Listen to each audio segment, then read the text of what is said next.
हे दोस्तों, जरा सोचिए। एक एजेंसी जिसने हमारी दुनिया को ऊपर से देखा, चांद पे पहला इंसान भेजा और अब दूसरे प्लैनेट्स पर घर बनाने का सोच रहे हैं और साथ ही दुनिया के सीक्रेट्स को खोलना शुरू किया है। जी हां, हम बात कर रहे हैं नासा की, जो है दुनिया की सबसे बड़ी स्पेस एजेंसी। आज की वीडियो में हम जानेंगे नासा की पूरी कहानी, कैसे शुरुआत हुई, क्या क्या डिस्कवरीज हुई और आगे का विजन क्या है। तो सीट बेल्ट्स बांध लो और चलो स्पेस की दुनिया में। तो सबसे पहले बात करते हैं नासा की शुरुआत की। नासा का जन्म हुआ 1958 में, लेकिन क्यों? उस जमाने में कोल्ड वॉर चल रहा था और स्पेस एक नए बैटलफील्ड के रूप में उभर रहा था। 1957 में सोवियत यूनियन ने स्पुतनिक 1 सैटेलाइट लॉन्च करके दुनिया को हिला दिया था। इसका जवाब देने के लिए यूनाइटेड स्टेट्स ने नासा बनाया, यानी national aeronautics and space administration. तब नासा का गोल था स्पेस में लीडर बनना और साइंटिफिक एडवांसमेंट को प्रमोट करना। नासा का पहला बड़ा स्टेप था मर्क्यूरी प्रोग्राम, जिसमें एक एस्ट्रोनॉट को स्पेस में भेजने की तैयारी हुई। 1961 में एलन शेपर्ड बने पहले अमेरिकन एस्ट्रोनॉट जो स्पेस में गए। उसके बाद आया जेमिनी प्रोग्राम, जिसमें नासा ने स्पेस वॉकिंग और लॉन्ग ड्यूरेशन फ्लाइट्स जैसे कॉम्प्लेक्स टास्क्स की प्रैक्टिस की।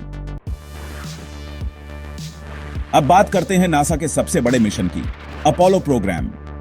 1969 में अपोलो 11 मिशन ने वो कर दिखाया जो पहले सिर्फ सपना लगता था। नील आर्मस्ट्रॉन्ग और बज ऑल्ड्रिन बने पहले humans to walk on the moon. उनका आइकॉनिक डायलॉग याद है ना? That's one small step for man, one giant leap for mankind. ये अचीवमेंट सिर्फ अमेरिका का नहीं, बल्कि पूरी ह्यूमैनिटी का था। लेकिन क्या आपको पता है, मून लैंडिंग से पहले नासा के 2 एस्ट्रोनॉट्स को ट्रेनिंग के दौरान अपनी जान भी देनी पड़ी थी। अपोलो 1 मिशन की ट्रेजेडी नासा के लिए एक बेढी लर्निंग थी। मून पर लैंडिंग के बाद नासा का अगला मिशन था सोलर सिस्टम एक्सप्लोर करना। 1977 में नासा ने वॉयेजर 1 और वॉयेजर 2 स्पेसक्राफ्ट्स को लॉन्च किया, जो अब तक हमारे सोलर सिस्टम के बाहर ट्रैवल कर रहे हैं। फन फैक्ट, वॉयेजर 1 अब तक का सबसे दूर का ह्यूमन मेड ऑब्जेक्ट है इन स्पेस। और मार्स के बारे में कौन भूल सकता है? नासा का मार्स पाथफाइंडर मिशन और अब परसेवरेंस रोवर मार्स पर लाइफ के निशान ढूंढने में लगे हुए हैं। इमेजिन करो, क्या पता कल हमें एक नए प्लेनेट पर लाइफ मिल जाए। दोस्तों, नासा के टेलीस्कोप्स भी किसी से कम नहीं। हबल स्पेस टेलीस्कोप ने हमें यूनिवर्स के ऐसे व्यूज दिए जो इंसानी आंखों ने कभी नहीं देखे। और अब जेम्स वेब टेलीस्कोप और भी दूर और भी डीप स्पेस के मिस्ट्रीज को सॉल्व कर रहा है। ये टेलीस्कोप्स हमें बताते हैं कि हमारी दुनिया सिर्फ एक छोटा सा टुकड़ा है इस विशाल ब्रह्मांड का। नासा का एक और आइकॉनिक फेज था स्पेस शटल प्रोग्राम। 1981 से शुरू हुआ ये प्रोग्राम एक रीयूजेबल स्पेसक्राफ्ट का कॉन्सेप्ट लेके आया। स्पेस शटल अटलांटिस और कोलंबिया जैसे स्पेसक्राफ्ट्स ने इंटरनेशनल स्पेस स्टेशन ISS बनाने में हेल्प की। पर दोस्तों, ये फेज ट्रेजेडी से भी भरा था। चैलेंजर और कोलंबिया डिजास्टर्स नासा के लिए एक बेढी लॉस थी, लेकिन नासा ने हमेशा अपनी गलतियों से सीखा और आगे बढ़ा।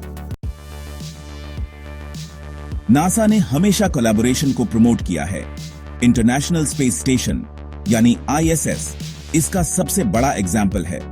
एक ऐसा स्पेस लैब जो अमेरिका, रशिया, यूरोप और जापान के एफर्ट्स का रिजल्ट है। आपको पता है, ISS पे हर दिन एक्सपेरिमेंट्स होते हैं जो हमारे अर्थ पे भी काम आते हैं, जैसे मेडिकल रिसर्च, क्लाइमेट स्टडी और जीरो ग्रेविटी के इफेक्ट्स। अब बात करते हैं अर्थ पे नासा के काम की। दोस्तों, नासा सिर्फ स्पेस नहीं बल्कि अर्थ को भी मॉनिटर करता है। सैटेलाइट इमेजरी से क्लाइमेट चेंज, डिफॉरेस्टेशन और ओशन हेल्थ जैसे इश्यूज पे काम होता है। नासा के earth observation satellites global warming से लड़ने के लिए एक बड़ी हेल्प है। अब फ्यूचर की बात करें तो नासा के प्लान्स और भी एम्बिशियस हैं। आर्टेमिस प्रोग्राम के थ्रू नासा फिर मून पे जाने की प्लानिंग कर रहा है। इस बार पहली बार एक वुमन एस्ट्रोनॉट मून पर लैंड करेगी। और मार्स, नासा के प्लान्स हैं वहां ह्यूमन कॉलोनी बनाने के। इमेजिन करो, एक दिन आप और मैं मार्स के कैफे में कॉफी पी रहे होंगे। दोस्तों, नासा की कहानी एक इंस्पिरेशन है। ये हमें सिखाता है कि जब डिटर्मिनेशन और इनोवेशन साथ मिलते हैं तो कुछ भी पॉसिबल है। तो आपको नासा का कौन सा मिशन सबसे ज्यादा इंस्पायरिंग लगा? कमेंट्स में जरूर बताना। और हां, इस वीडियो को लाइक कीजिए, शेयर कीजिए और सब्सक्राइब करना ना भूलिए, क्योंकि स्पेस की दुनिया में और भी अमेजिंग सफर हमारे साथ आपका इंतजार कर रहा है। Till then, keep dreaming big and stay curious.